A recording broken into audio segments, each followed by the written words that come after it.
Hello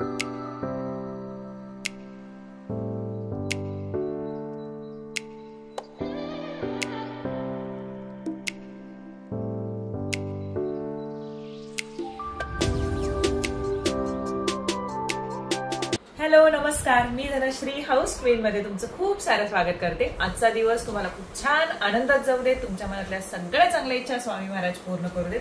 हे रविवार आणि आज मी एक स्पेशल डिश करायचं मनात घेतले, पनीर पुलाव।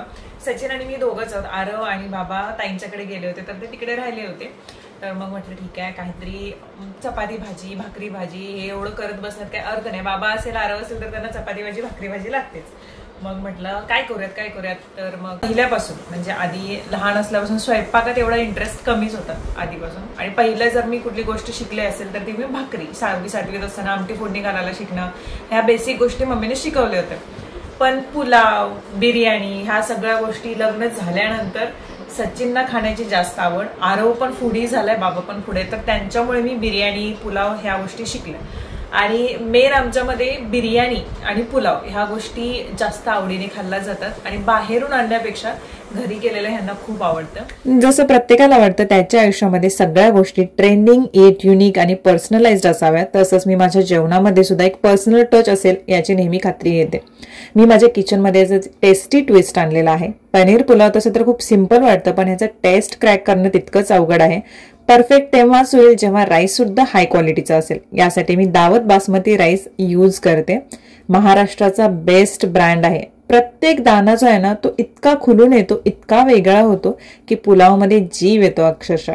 जसे की माझा मेकअपचा बेस परफेक्ट असावा असं मला नेहमी वाटतं, तसंच दावत राईसने बनवलेला पुलाव किंवा बिर्याणी याची टेस्ट ही अगदी फ्लॉलेस होते। पुलाव हा घरीच केलाय की बाहेरून मागवला हे सुद्धा आपल्याला कळणार नाही। दावत चुनके फर्क तो दिखता ही है, जसे इथे कुकिंग आणि प्रेझेंटेशन दोन्ही मध्ये फरक आहे। दोन्ही सुद्धा अगदी टॉप नॉच आहेत। मग आवडलं ना तुम्हाला? जसं मी तुम्हाला म्हटलं की हा रविवारचा व्हिडिओ आहे आणि हा एडिट झाला नव्हता, त्याच्यामुळे मी हा आज अपलोड करते। ही साडी तुम्ही पाहिली असेल, आपल्याकडे अशा खूप जुन्या साड्या असतात। जर तुम्हाला मोठी मुलगी असेल तर साडीचे ड्रेस तुम्ही शिवूच शकता, आणि तुम्हाला जसं माझ्यासारखं आवडत नसेल की आपण नेसलेल्या साड्या दुसऱ्याला द्याव्यात किंवा मन होत नसेल कपड्यांच्या बाबतीत, तर मग तुम्ही साडीचे छान ड्रेस शिवू शकता। हा ब्लू कलरचा ड्रेस तुम्ही बघत असाल, 3-3.5 वर्ष झाली हा शिवलेला आहे। आणि परवा दिवशी जेव्हा मी सगळे कपडे नीट ठेवले होते, तुमच्याशी एक व्हिडिओसुद्धा शेअर केला होता, तर तेव्हा मला हा सापडला आणि मी घालायला काढला। बाकीचे साडीचे ड्रेस माझे गावी आहेत, कारण गावी गेल्यानंतरच जास्त करून कुर्ता किंवा अनारकली ड्रेस हे मी वापरायला काढते, जसा देश तसा वेश। आता ही लिंबू कलरची जी साडी आहे अशी ही बनवाबनवीमधली नव्हे, तर ही साडी याने ह्याला लेस लावली होती व्हाईट कलरची, ही मिंत्रावरून घेतली होती। आणि मला जेव्हा मी नेसली त्या दिवशी मी मला बाहेर गेल्यानंतर म्हणजे मॉलमध्ये गेले होते, तेव्हा 2-3 जणांनी विचारले की ही साडी तुम्ही स्वतः क्रिएट केला का, कारण असं काही एक्स्ट्रा वाटत नव्हतं या साडीमध्ये की स्वतः विकत घेण्यासारखं, कारण त्याला लेस ही व्यवस्थित लावली होती। मात्र मग मी विचार केला की याचा ड्रेस खूप छान सुंदर होऊ शकतो। काही डिझाईन मी बघितल्या पिंटरेस्टवरती आणि याच्यामध्ये एक्स्ट्रा काय करून घ्यावं लागेल तेही बघितलं, कारण साडी मस्त आहे, कपडा खूप छान आहे। त्याच्यामुळे मग विचार करून आता शेवटी ते टेलरांच्याकडे देणार आहे। तो तयार झाला की ह्या मंथ एंडिंगला तुम्हाला मी दाखवेन। त्यानंतर ही एक साडी आहे गढवाल सिल्कमध्ये, जी माझ्याकडे आता प्रमोशनला आलेली आहे। आपल्यापैकीच काही ताई ह्या साड्यांचा बिझनेस करतात, मला सुद्धा सजेशन आलं की धनश्री तू सुद्धा स्टार्ट कर, आम्ही घेऊ, तुझी चॉईस चांगली असते। नक्कीच त्यावरती मी प्रयत्न करते आहे की एक चांगली गोष्ट तुमच्यासाठी घेऊन यावी, पण थोडीशी हटके, त्यामुळे त्याच्यासाठी खूप वेळ जाणार आहे। बघू ती केव्हा जेव्हा होईल तेव्हा मी तुमच्याशी शेअर करेन। तर तुर्तास तरी मी बाकीच्या आपल्या मैत्रिणी आहेत त्यांचं काम थोडं करून द्यायचं काम करते। आणि ही एक साडी तिने पाठवलेली आहे, ही जॉर्जेटमध्ये आहे। तर काय होतं, हे लोक जेव्हा साडी मला पाठवतात तर त्यांचे ब्लाऊज मला स्टिच करून घ्यावे लागतात। मी त्यांच्याकडून कोणतेही पैसे घेत नाही प्रमोशनचे, फक्त त्यांना एक थोडंसं माझ्याकडून हेल्प म्हणून ह्या गोष्टी करते। पण ब्लाऊज शिवल्याशिवाय ते व्यवस्थित दिसत नाहीत साड्या, त्याच्यासाठी मग आता विचार केला आहे की हे 2 ब्लाऊज शिवायला द्यायचे। टेलरांच्याकडून मिळायला खूप उशीर होतो, 15-20 दिवस आरामात जातात। तर टेलरांचा ॲड्रेससुद्धा प्रत्येक वेळी विचारला जातो आणि प्रत्येक वेळी सांगणं अवघड होतं। मी काही माझ्या व्हिडिओजमध्ये तुम्ही हाऊसमेड टिप्सवरती जर बघितलं तर तिथे मी डिटेल्स दिलेले आहेत, ज्यांना कुणाला हवे असतील त्यांनी तिथून घेऊ शकता। आता अजून एक इश्यू झाला आहे, तर सचिननी मला हे कानातलं दिलं होतं डायमंडचं गिफ्ट बड्डेच्या वेळेला, आणि ते मी घातलंसुद्धा होतं. त्यानंतर मी विचार केला की मी जे सेकंड टोचून घेतलेलं आहे इथे कानाच्या पाळीजवळ, तर तिथे मी घालेन. पण एका कानामध्ये ते जात होतं आणि दुसऱ्या कानामध्ये ते जातच नव्हतं.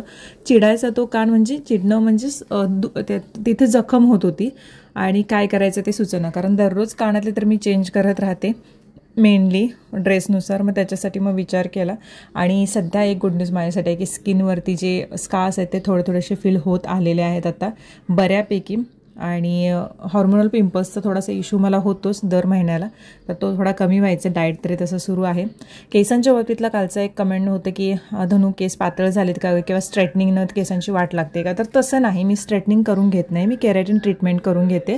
आणि स्ट्रेटनिंग करून घेतणे माझ्या आयुष्यातील सगळ्यात वर्स्ट डिसिजन होता जो 8 वर्षापूर्वी मी घेतला. त्याच्यानंतर मात्र काही गोष्टींचा रिसर्च करून, काहींना विचारून मी केराटिन ट्रीटमेंट स्टार्ट केली. त्याच्यामुळे केसांना चांगली शाईनसुद्धा आली आणि प्रॉपर केस आता होत आहेत हळूहळू. एकदम एका रात्रीत होण्यासारखा चमत्कार तर अजिबात नाही स्किन आणि केसांच्या बाबतीत.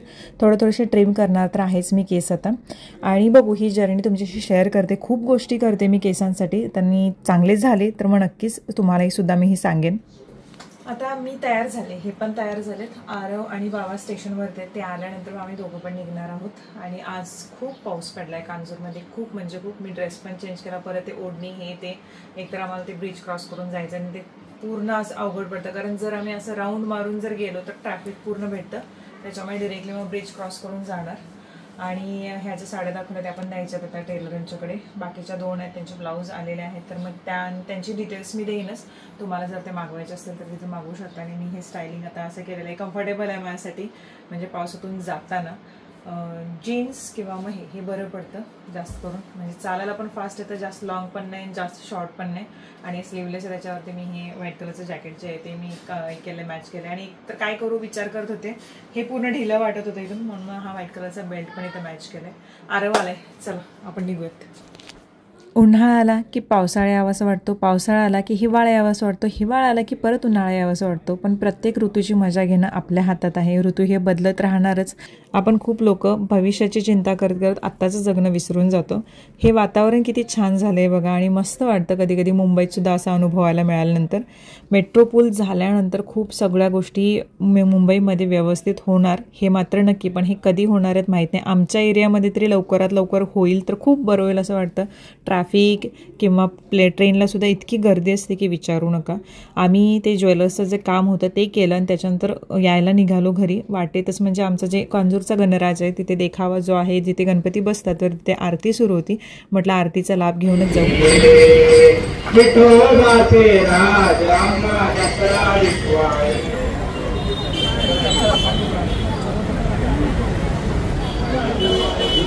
गणपती दिसला नाही मला.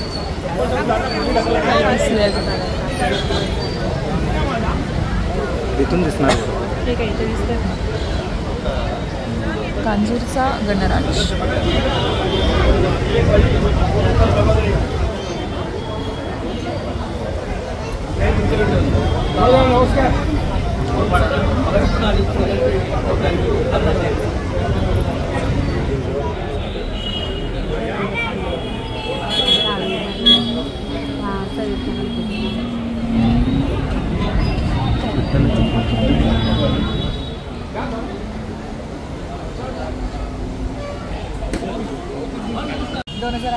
ज्या विद्यार्थ्यांना 10वी मध्ये 80% व 80%च्या वरती या ठिकाणी गुण प्राप्त झाले असतील त्या विद्यार्थ्यांनी आपली प्रत या ठिकाणी मंडळाकडे जमा केली होती.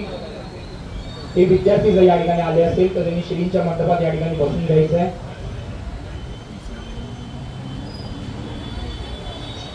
सार्वजनिक गणेशोत्सव मंडळ कांजूर पूर्व, कांजूरचा गणराज दर्शनासाठी येणाऱ्या सर्व गणेश भक्तांचं या ठिकाणी मंडळातर्फे हार्दिक स्वागत.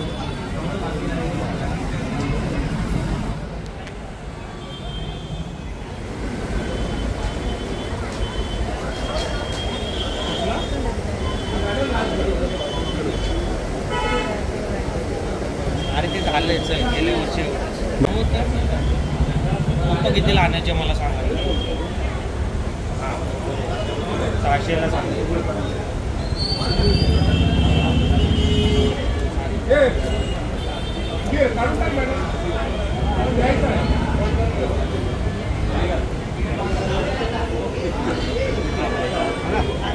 आता जी तुम्ही क्लिप बघत आहात ती मंगळवारची आहे, अनंत चतुर्दशीची. मी चष्मा घेण्यासाठी गेले होते, त्यासोबत माझी अपॉइंटमेंट होती, पण चष्मा काय अजून मिळालेला नाही आहे. उद्या परत यायला सांगितलेत.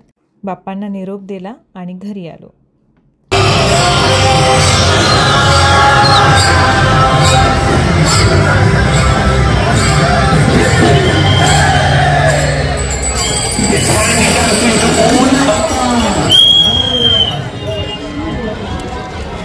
Thank you.